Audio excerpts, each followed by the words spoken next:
अस्सलाम वालेकुम, मैं हूँ आपकी teacher doctor Fauzia anatomy physiology lecture के साथ। आज हम ब्लड के टॉपिक का 7th पार्ट पढ़ेंगे। तो चलिए स्टार्ट करते हैं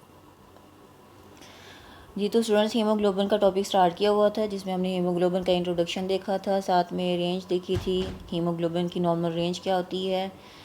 उसके बाद जो है हमने फैक्टर्स देखे थे। रेगुलेशन ऑफ हीमोग्लोबिन किस चीज़ पे डिपेंड करती है? आरबीसीज़ पे। आज हम फंक्शंस ऑफ हीमोग्लोबिन पढ़ेंगे कि हीमोग्लोबिन के फंक्शंस क्या होते हैं।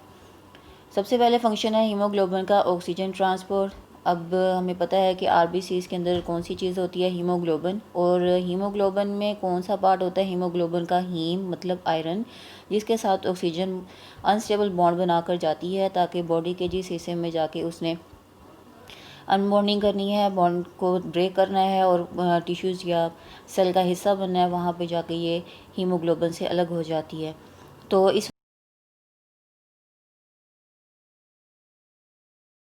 वजह पर ऑक्सीजन कैरियज कह रहे हैं कि हीमोग्लोबिन जो है वो लाजमी है ऑक्सीजन की कैरियज, ऑक्सीजन को लेके ऑक्सीजन को ट्रांसपोर्ट कराने के लिए, क्योंकि हम बता चुके हैं कि हीमोग्लोबिन के हीम पार्ट के साथ ऑक्सीजन जो है वो बॉन्डिंग करती है।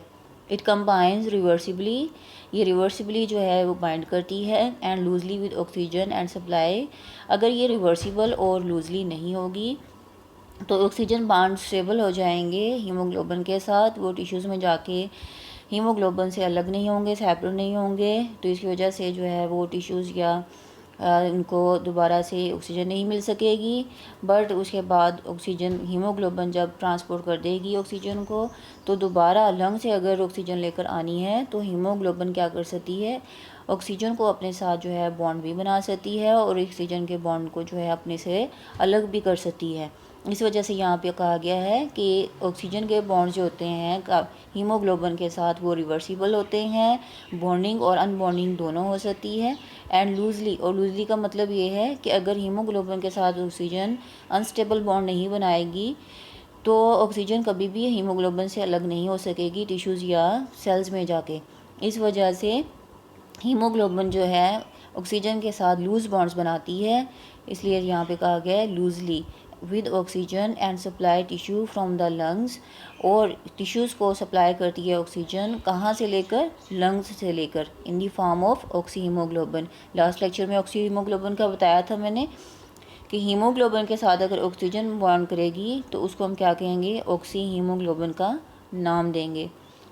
नेक्स्ट इसमें आ जाता है carbon dioxide transport. Carbon dioxide जब ऑक्सीजन बॉडी में कंज्यूम हो जाएगी, तो मतलब इस्तेमाल हो जाएगी, बर्न हो जाएगी, तो उसके बाद उसकी रिजल्टेंट जो है गैस बनेगी वो कार्बन डाइऑक्साइड होगी, जिसमें कार्बन और ऑक्सीजन के बॉन्ड्स होंगे।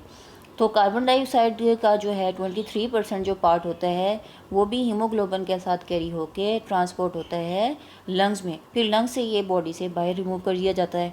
तो यहाँ पे कह रहे हैं carbon dioxide transport carries same amount carbon dioxide to the lungs from the tissue. इसी तरह से वो कह रहे हैं कि कार्बन डाइऑक्साइड को ये ट्रांसपोर्ट करती है बिल्कुल इसी तरह से लंग से लंग्स में से बॉडी से बाहर रिमूव करने के लिए, कहाँ से लेकर? टिश्यू से लेकर। तो ये तो इसके दो फंक्शन हो गए, oxygen transport and carbon dioxide transport. Next इसका आ जाता है acid base balance. Due to globin function it act as a strong buffer and helps to maintain the pH of the blood. अब इसका जो ग्लोबिन पोर्शन है, मतलब जो इसका प्रोटीन पोर्शन है, वो इसमें फ्रैक्शन के तौर पर, मतलब हिस्से के तौर पर काम कर रहा होता है, act as a strong buffer, as a buffer के तौर पर। और बफर क्या चीज़ होती है? जो बॉडी के अंदर एसिड बेस को बैलेंस कर दे, मुतवाज़न कर दे, हमारी बॉडी के अंदर एसिडिटी या बेसिडिटी को, या हम कह लें अल्कलाइन होने को जो है, या एसिडिक होने को जो है वो नॉर्मल रेंज में रखे, बैलेंस रखे, उसको हम फिर उस केमिकल एजेंट को हम बफर कहते हैं। और ऐसा केमिकल एजेंट जो हमारी बॉडी के अंदर एसिड और बेस को बैलेंस रखता है, उस एजेंट को हम बफर कहते हैं। और हीमोग्लोबिन में से कौन सा हिस्सा? ग्लोबिन फ्रैक्शन जो है वो एज अ बफर के तौर पर यूज़ होता है। और क्या चीज़ मेंटेन करने के लिए? PH of the blood. PH of the blood जो है उसको मेंटेन करने के लिए एसिड बेस बैलेंस कौन मेंटेन करता है? Globin portion of the haemoglobin. उसके बाद इसमें आ जाता है पिगमेंट्स आ जाता है, बिलिरुबिन आ जाती है। अब बिलिरुबिन क्या चीज़ है?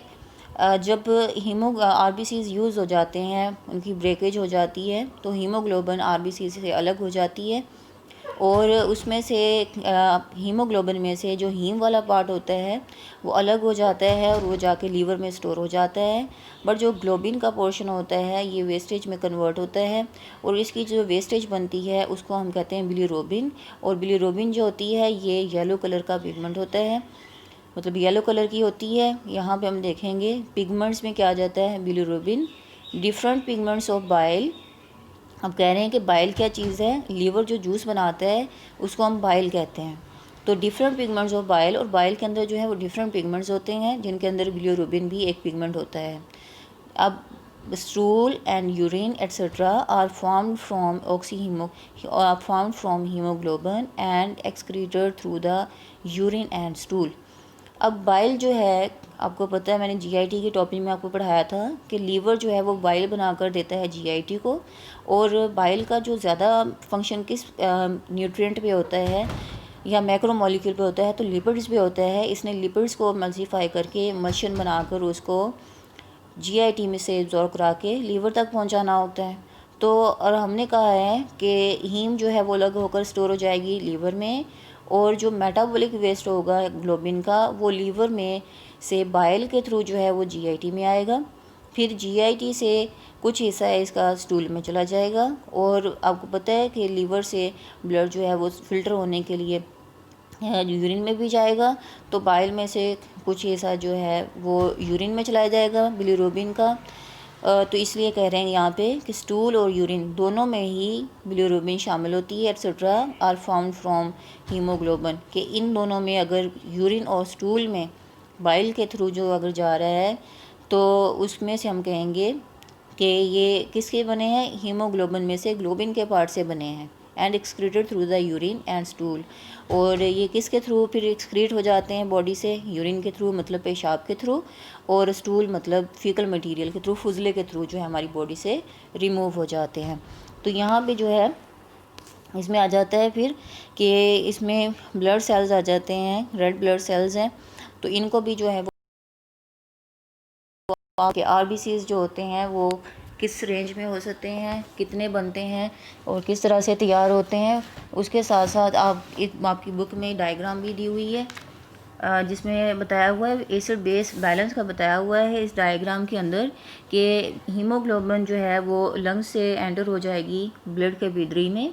ब्लड के भीतरी में जब ये एंटर होगी तो इसके पास क्या चीज़ होगी, ऑक्सीजन। ऑक्सीजन जो है हीमोग्लोबिन के साथ जो है अनस्टेबल बॉन्ड बनाएगी, ये टिश्यू में चली जाएगी। टिश्यूज़ में जाके हीमोग्लोबिन से ऑक्सीजन जो है वो अलग हो जाएगी। अलग होने के बाद ये चली जाएगी टिश्यूज़ और सेल्स में।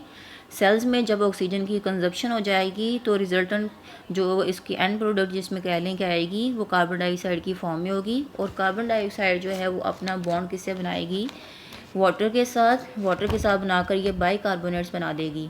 बाइकार्बोनेट्स जो होते हैं ये भी अनस्टेबल कंपाउंड होते हैं, ये भी डिसोसिएट हो जाते हैं ऐसी इन्वायरमेंट जो इन्हें सूटेबल करे। तो बाइकार्बोनेट डिसोसिएट किस में हो जाएंगे, हाइड्रोजन आयंस में और बाइकार्बोनेट आयंस में। अब बाइकार्बोनेट आयंस जो हैं वो सेल से बाहर चले जाएंगे, क्लोराइड आयंस सेल के अंदर आ जाएंगे। इस डायग्राम के अंदर सारी इसमें डिटेल दी हुई है जो मैं आपको बता रही हूँ। तो बाइकार्बोनेट आयन जैसे ही सेल से बाहर जाएंगे तो क्लोराइड आयन आ जाएंगे। इस तरह से एसिड बेस बैलेंस हो जाएगा ब्लड का। फिर उसके बाद जो है यही जो आयंस हैं जब शिफ्टिंग होगी, क्लोराइड आयन बाहर जाएंगे, बाइकार्बोनेट आयंस दोबारा सेल के अंदर आ जाएंगे। तो यही बाइकार्बोनेट आयन जो हैं ये अब दोबारा से अपनी बॉन्डिंग जो है करना शुरू हो जाएंगे। कुछ बॉन्ड्स जो हैं वो हीमोग्लोबिन के साथ अटैच हो जाएंगे और कुछ जो है हाइड्रोजन बॉन्ड्स जो हैं वो उसमें से बाइकार्बोनेट से अलग होकर वाटर में कन्वर्ट हो जाएंगे। कार्बन डाइऑक्साइड अलग भी हो जाएगी, कुछ कार्बन डाइऑक्साइड जो है वो बाइकार्बोनेट्स की फॉर्म में लंग्स में जाएगी। तो इस तरह से ये जो है इनका रास्ते में ये पूरा जो इसका ट्रैवल होगा बॉडी में टिश्यू से या लंग्स से बॉडी के अंदर, इसके अंदर जो है इस दौरान में ही ये बॉन्ड्स भी बनेंगे, ये बॉन्ड्स ब्रेक भी होंगे और इसी तरह से ये ब्लड का एसिड बेस बैलेंस करते हुए दोबारा से लंग्स में चले जाएंगे कार्बन डाइऑक्साइड को लेकर। फिर उसके बाद इसमें आता है नेक्स्ट डायग्राम में आ जाता है कि नेक्स्ट डायग्राम में आता है रेड ब्लड सेल्स दिए हुए हैं। कि रेड ब्लड सेल्स जो हैं ये आपने एमसीक्यूज़ के लिए देखना है कि red blood cells contain 1 billion molecules of oxygen, कि रेड ब्लड सेल्स जो होते हैं कितने ऑक्सीजन के मॉलिक्यूल्स को जो है वो कंटेन करते हैं 1 बिलियन। आरबीसीज टेक्स 20 इसमें आ जाता है seconds to circulate the body one time. RBCs body में सर्कुलेट करने के लिए कितना टाइम लेते हैं 20 सेकेंड्स लेते हैं। RBCs circulate for 120 days. RBCs का जो लाइफ स्पेन होता है वो कितने दिन का होता है 120 दिन का होता है। There are millions of RBCs in 1 drop of blood. एक ड्रॉप के अंदर मिलियन ऑफ आरबीसीज होते हैं। 2 to 3 million RBCs are made each second. और 1 या 2 से 3 मिलियंस के अंदर आरबीसीज जो होते हैं वो 1 सेकेंड के जो अंदर है जो बन जाते हैं। ये सारी जो है ये आपके लिए जो जनरल इंफॉर्मेशन है।